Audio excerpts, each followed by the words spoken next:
এখানে আমি একটা বড় সাইজের লাউ, মোটামুটি এখানে 800 গ্রাম ওজনের একটা লাউ নিয়েছি। আর লাউটাকে দেখো আমি ঠিক এইরকমভাবে টুকরো করে কেটে নিয়েছি। খুব বেশি কিন্তু মোটা টুকরো করে কাটলে টাইমটা বেশি লাগবে রান্নাটা হতে। তো আমি একটু পাতলা পাতলা করে লাউটাকে এইভাবে টুকরো করে কেটে নিয়েছি। আর নিয়েছি বাড়িতে বানানো বড়ি, হাফ বাটি পরিমাণে।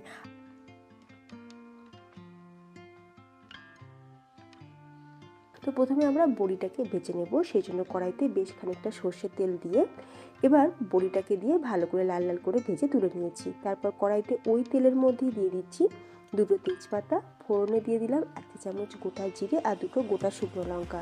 ফোড়নটা ভাজা যখন সুন্দর একটা গন্ধ ছাড়তে শুরু করবে তখন এর মধ্যে দিয়ে দেবো আদা আর কাঁচা লঙ্কার পেস্ট। এখানে 1 চামচ পরিমাণে আদা আর কাঁচা লঙ্কা আমি আগে থাকতে পেস্ট করে রেখেছিলাম, তো পেস্ট দিয়ে দিলাম। খুব ভালো করে এবার মশলাটা একটু কষাতে থাকবো। তবে লাউয়ের রেসিপি খুব বেশি ঝাল ঝাল হলে ভালো লাগে না, তো সেই জন্য আমি এখানে দুটো কাঁচা লঙ্কা আর হাফ ইঞ্চি আদা আগে থাকতে পেস্ট করে সেই মশলার পেস্টটা এখন দিয়ে ভালো করে কষিয়ে নেব। এরপর আমরা দিয়ে দেবো লাউ। আমি লাউটা গোটা অবস্থাতেই ধুয়ে নিয়েছিলাম, তারপর কেটে নেওয়ার পর আরও দুবার ভালো করে ধুয়ে নিয়ে জলটাকে ঝরিয়ে রেখেছিলাম।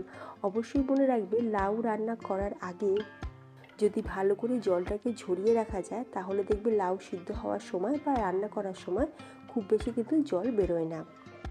তো লাউয়ের জলটা খুব ভালো করে ঝরিয়ে নিয়ে এখন লাউটাকে দিয়ে মশলার সাথে ভালো করে ভাজা ভাজা করে নেব।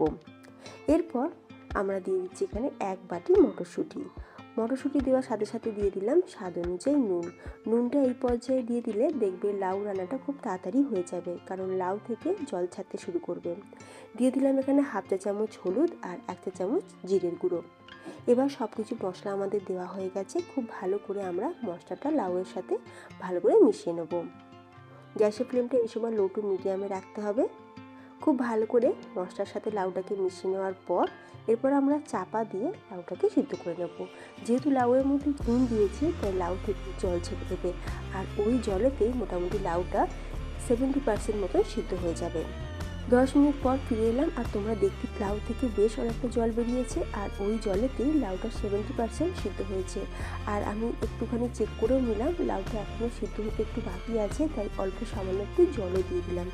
দিয়ে আবারও আমি চাপা দিয়ে লাউটাকে খুব ভালো করে সিদ্ধ করে নেব। যতক্ষণ লাউটা সিদ্ধ হচ্ছে অন্যদিকে দেখো এখানে আমি হাফ কাপের থেকে একটু কম পরিমাণে নিয়ে নিয়েছি গোবিন্দভোগ চাল। চালটাকে আমি জল দিয়ে ভিজিয়ে রেখেছিলাম। এখন আমরা এই চালটা অল্প সামান্য জল দিয়ে সুন্দর করে পেস্ট করে নেব। বন্ধুরা, এই বিশেষ জিনিসটা দিলেই কিন্তু লাউ ঘন্টের টেস্ট দ্বিগুণ বেড়ে যায়। তোমরা অবশ্যই এইভাবে একবার বানিয়ে দেখতে পারো, স্বাদ কিন্তু চিরতরে মুখে লেগে থাকবে। আরও 10 থেকে 12 মিনিট খুব ভালো করে লাউটা সিদ্ধ হয়ে যাওয়ার পর দিয়ে দেবো ভেজে রাখা বড়ি দিয়ে একটু ভালো করে মিক্স করে নিলাম। আর এই বড়িগুলো সিদ্ধ হতে খুব বেশি সময় লাগে না, যেহেতু এটা বাড়িতে দেওয়া বড়ি। যদি আমরা কেনা বড়ি ব্যবহার করি তাহলে বড়িটা আর একটু আগে দিয়ে দিতে হবে, কারণ বড়িটা সিদ্ধ হতে টাইম লাগে। এরপর দিয়ে দেবো চাল বাটা। গোবিন্দভোগ চাল বাটা দিয়ে দিলাম আর অল্প সামান্য ওই বাটি ধোয়া জলও একটু দিয়ে দিলাম। দিয়ে দিচ্ছি 1 টেবিল চামচ চিনি। লাউ যেহেতু জলজলে একটা সবজি তাই একটু মিষ্টি মিষ্টি হলে খেতে কিন্তু বেশ ভালো লাগে। তবে তোমরা যারা চিনি খেতে চাও না বা অপছন্দ করো তাহলে তোমরা চিনিটা কিন্তু স্কিপও করতে পারো। খুব ভালো করে একবার মিশিয়ে নিয়েছি। যেহেতু চাল বাটা দিয়ে তাই লাউয়ের জল কিন্তু একদমই টেনে নেবে। তবে চাল বাটাটা দেওয়ার পর আরও একটু জল দিতে লাগবে, কারণ এটা পুরোপুরি শুকনো হয়ে যাবে। আর চাল বাটাটা দেওয়ার পর একটু আমরা ভালো করে নাড়াচাড়া করে নেব, তাই এখানে ওই হাফ কাপ পরিমাণে আরও একটু জল দিয়ে দিলাম। দিয়ে 2 মিনিট একটু ভালো করে কুক করে নিয়েছি। এবার নামানোর আগে দিয়ে দিচ্ছি 1 চা চামচ ঘি আর দিয়ে দেবো হাফ বাটি পরিমাণে কুড়োনো নারকেল কুড়োনো সম্পূর্ণ অপশনাল। তোমাদের হাতের কাছে যদি থাকে তাহলে অবশ্যই দেবে, আর যদি না থাকে তাহলে স্কিপও করতে পারো। একটু নারকেল কোড়া দিয়ে দিলে দেখবে টেস্ট কিন্তু খুব ভালো আসে। যেহেতু আমরা গোবিন্দভোগ চাল বাটা দিয়েছি তাই আমি লাউ রান্নাতে ধনেপাতা ব্যবহার করব না। গোবিন্দভোগ চালের নিজস্ব একটা গন্ধ আছে, টেস্ট আছে, তো আমি ওই জন্য ধনেপাতাটা দিলাম না। তোমরা চাইলে কুচনো ধনেপাতাও কিন্তু অ্যাড করতে পারো। এখন গ্যাসের ফ্লেমটাকে অফ করে দিয়ে 2 মিনিট চাপা দিয়ে রেখে দেবো। তৈরি আমাদের বড়ি দিয়ে নিরামিষ লাউ ঘন্ট। তোমরা কারা কারা এইভাবে নিরামিষ লাউ ঘন্ট বাড়িতে বানিয়ে থাকো আমাকে কমেন্টে জানিও।